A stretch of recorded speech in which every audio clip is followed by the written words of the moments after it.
Yeah, man. I'm sick of LA. I'm tired of it, man. Tired of it. You too?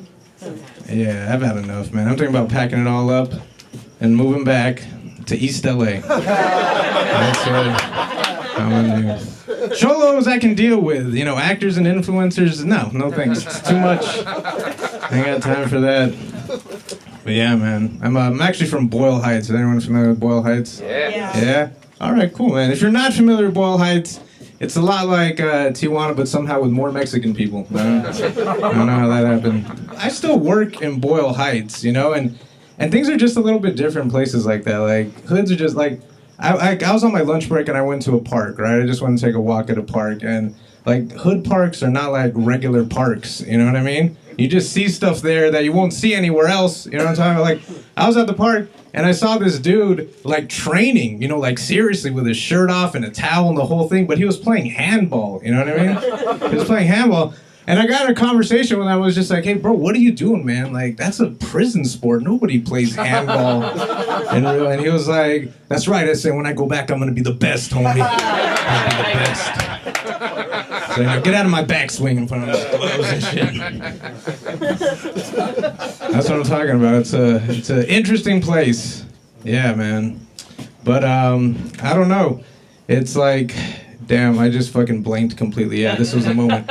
3 minutes in. All right, so I got an N-word pass recently. Damn. But I didn't use it, you know? Because this one I got from a Chinese guy downtown, you know? So I knew it was a knockoff. That's the N-word pass. Oh, man. All right. Of course this was going to happen. Man, I lasted about 3 minutes. All right, I'm going to check my notes because, you know what? We can edit this out. This is embarrassing. All right. Ah, yeah. Of course. Anyway. So why do I dress like this? Because I'm from Boyle Heights, okay? That's why I dress like this. That is why I dress like this. But I also, you know, like, you know, with everything, I know I'm taking a risk dressing like this right now, you know what I mean? But I do it out of solidarity, you know? And also, I'm married and I have 2 kids, so if I get picked up by ICE, I'm like, fuck it, I'll go. You know? It's like, parenting is hard, man. It is hard. But I am nervous right now. I am like a little nervous with everything that's going on. Like, you can't look as Mexican as I do and not be nervous right now, you know? But like, the messed up part is I'm not even Mexican. I'm half Jewish and half Japanese. I should not be living in fear like this. You know, this is not my struggle. I'm half Jewish and half Japanese, and I look more Mexican than a lot of people. You know, a lot of Mexican people. It's like, and the timing could not be worse, really, you know? I feel like when God made me, he was just like, you're going to learn empathy the hard way, son. You know? That's it. But I got a lot of empathy. I got a lot of empathy for Latinos right now. I do, you know. It's like, if anybody should have empathy for a group of people getting systematically rounded up, it's a Jewish Japanese person. I think we can agree with that. But I know it's just like a matter of time before I get picked up. Because I work in East LA, you know? Like I know it's only a matter of time before ICE picks me up, you know, and I'm going to get detained, and there's going to be 3 guys getting detained right next to me. You know, I'm going to be like, no, what, you don't understand. I'm half Jewish and half Japanese. And they're going to be like, yeah, me too, man. Yeah. I'm como que dice, yeah, Jewish and Japanese too, man. All of us. You can't take us. I'm not Mexican. Now you know. Surprise! You know? But my wife is a Latina, you know? She's Latina. Give it up for the Latinas. Yeah. Get yours while you still can, you know? Because that window was closing. Let's just be real. My wife is a special breed of Latina. She's one of these hood Latinas, you know? She's from Northeast LA. You know, people think she's mad all the time. And I'm just like, no, she's not mad. That's just how she draws her eyebrows. She's actually very nice. She's all right, man. You don't know. You don't know. But yeah, it's hard, man. It's hard. Marriage is hard. I think it's hard because my wife is a Latina from the hood, you know? And she thinks it's hard because I'm bipolar, but the jury's still out, you know? Who knows? No, it's true, I'm bipolar. I really am. This is a big reveal. I was saving it for this moment. For all of you. But yeah, it's true, I was diagnosed in my early 20s, and people have asked me about that. They're just like, you know, like, what's it like being... This is what it's like, right? Like, like, I was walking down the street, and this guy, he came up to me, he was like, "Hey, brother, have you talked to God lately?" And I was like, "Are you kidding? I can't get him to shut the fuck up." You know? That's what it's like. People take drugs thinking that they want to talk to God. I can tell you from experience, no, you don't. All right? You will end up in a mental hospital. I was in and out of mental hospitals in my early 20s. And, yeah, it was weird, you know? The weirdest thing for me about being in the mental hospitals was that I was consistently one of the most popular people in the mental hospital, you know? I found that interesting. I think it's because, like, as they say, in the land of the blind, the one-eyed man is king, you know? And I was the one-eyed man. People would come up to me asking me for advice, like, "Hey, Mark, can I get some advice?" And I was like, "No, I'm in here with you, okay? I got nothing to help you with." I remember I had my first manic episode in Berkeley, you know? That's what happened. And Berkeley is not a good place to have a manic episode. It's not. Because if you walk down the streets in Berkeley talking crazy, you know, like either nobody will notice or worse, they'll actually listen to you, you know? The last thing you need when you're having a psychotic break from reality is people agreeing with you, okay? That's how cults get started. But I did learn other things in the mental hospital, okay? Like, I learned that the mental hospital is one of the few places that you can say the N-word and nobody cares. You know? I'm just stating facts, all right? It's true. But I want you to know, I never did that shit. I never did that because I was in a mental hospital in Oakland. And I was crazy, but I wasn't that crazy, you know what I mean? I met a lot of interesting people in the mental hospital. I met a lot of Jesuses. A lot of them in there, dude. I met every type of Jesus. I met black Jesus, white Jesus, Chinese Jesus, all of them, you know? And from that experience, I can tell you pretty conclusively that I'm pretty sure that Jesus was actually white. Sorry to disappoint. And the reason why I'm pretty sure that Jesus was white is because he was the first person in history to say, "Do you know who my father is?" It doesn't get any whiter than that. Speaking of Jesus, we all know that he was a carpenter, right? Like, serious question, do you guys think he ever made any crucifixes? Right? Come on, they were crucifying a lot of people back then. And it was poor. You gotta take the work when you can get it, don't judge Jesus. I just think it would have been messed up if he was up there just like, "Oh shit, I think I made this." Yeah, you know what? Actually, the craziest thing about being crazy is that like, I'm married and I have 2 kids. I think that is like the craziest. Thank you. Yeah, like in the state of California, like legally, I'm not allowed to buy a gun, but I can raise 2 human beings. That works, you know. It's true. I have 2 kids. I got 2 beautiful daughters, you know, a 9-year-old and a 7-year-old. And when my older daughter was born, you know, we wanted to give her a name to honor my now you know Jewish and Japanese heritage. So we named her Sosumi. That's what I came up with. Yeah, dude. But man, it's not easy, like, raising kids in LA. It's just not, you know, because, like, my wife's a teacher, you know, and I work for a non-profit community theater. That's actually what I do for a living. Yeah, like, I know I don't look it, but I'm liberal as fuck. Non-profit community theater. If you're wondering what it's like, this is what it's like. Where it's like, just imagine all the instability of a career in theater, okay? And then take the money out of that, you know, and then replace it with enthusiasm. That's all it really is.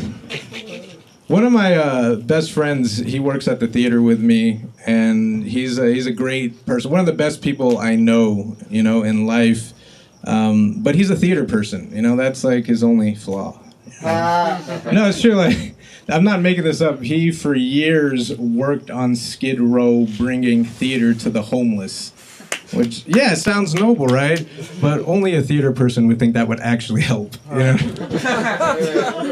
Now presenting Shakespeare in the Alley. Anyway. Yeah, man. So we don't have a lot of money. That's the point. We're poor, you know? And, yeah. Man, I gotta work on these transitions. Oh, damn. It's true though, we don't have a lot of money, you know? And it's also just hard raising kids in LA, you know? It's a crazy place, a lot of homeless. I mean, that's obviously an issue, right? Let's just be real. And I gotta explain to my kids what's going on, you know? We go out and we see a lot of homeless people. And like, no, it happened. This is a true story. I was walking down the street with my daughter, and, you know, we see a bunch of homeless people. And then, like, she asked me, she was like, hey, Dad, you know, are those poor people? You know, and I was like, no, those are homeless people. We're poor people. You know? Yeah. Now you know why you don't get any presents for your birthday. We're not really Jehovah's Witnesses. I got a lot that I gotta confess. But yeah, it's tough, man. It's tough raising kids, you know? It's just like, it's a different time, you know? My kids want a dog. They want a dog, you know, and you know, I can't afford a dog, you know. But I like, the real reason is I don't like going to the animal shelter. That's really what it is, you know. I don't like the animal shelter. Like, I don't even like the name.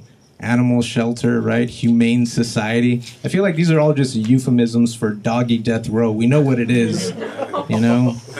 And only the cute survive. It's fucking weird. Survival of the cutest. Most people go to, like, the animal shelter, like, and they think it, like, makes them a good person. You know, I feel like it makes me a worse person, you know? I go in there, I feel like a governor who's just stingy with the pardons. You know what I mean? That's what it feels like. So like I go in there, I'll see like a dog all shaky and nervous, you know, and be like, ain't nobody in here give a shit about your trauma. You push that down and be cute, goddammit, you know?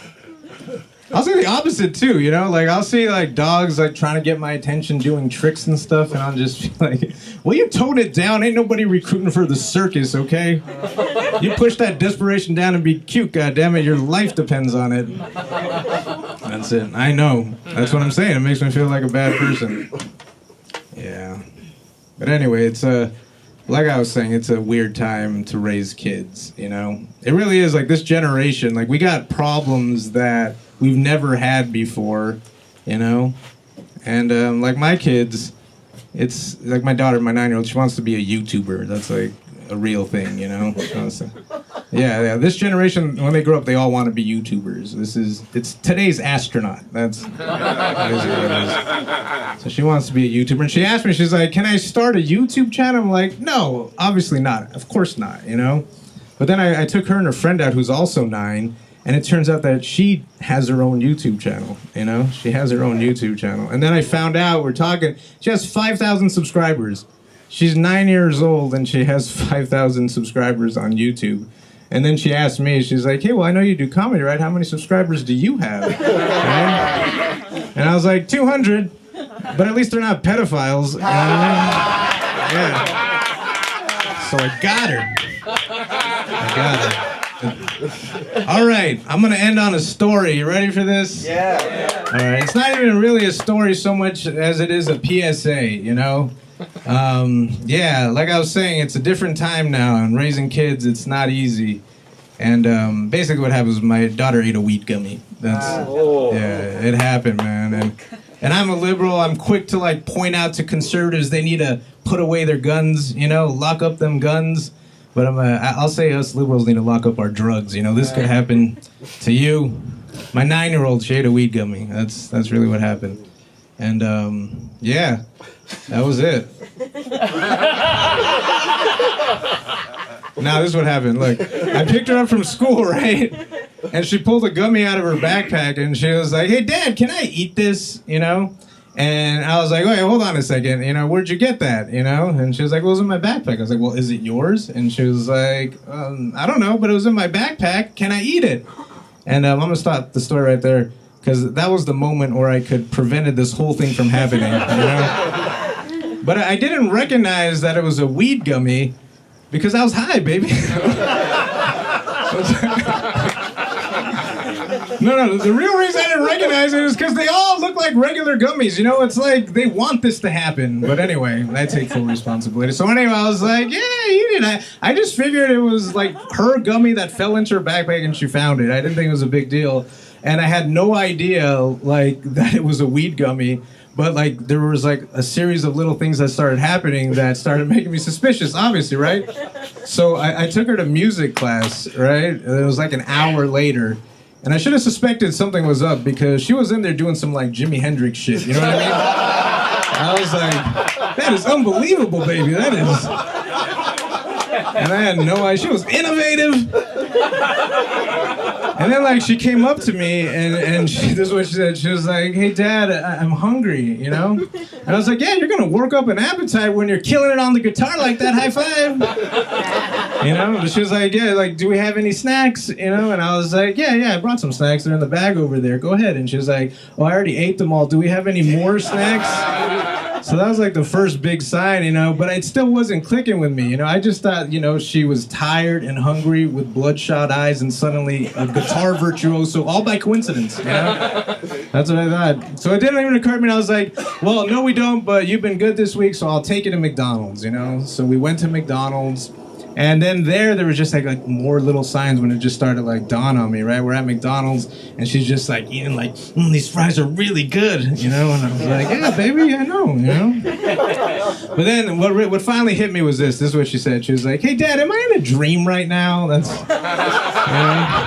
And I was like, no, baby, you're high as fuck. It's like, fuck, you know? So I started panicking, you know, I called my wife up, because I don't even know how many milligrams it was. I called her, I was like, how many milligrams? And she's like, relax, it's only 5 milligrams, she's gonna be fine. I was like, you don't know that! You know, so I was panicked, and I got my daughter in the car, you know, and I was like, okay, I gotta figure this out. You know, I gotta figure this out, I'm gonna, all right. And then I went into action, you know, and my daughter, she saw me, like, doing stuff, and she was like, hey, Dad, you know, like, is everything okay? And I was like, yeah, baby, everything's gonna be fine, don't worry, I got this. She was like, well, what are you doing? I was like, I'm putting on Dark Side of the Moon. Just trust me. Just trust. All right, guys, that's it for me. Thank you so much for being here, for putting up with my fuck-ups. I appreciate you all. Give it up for Leroy.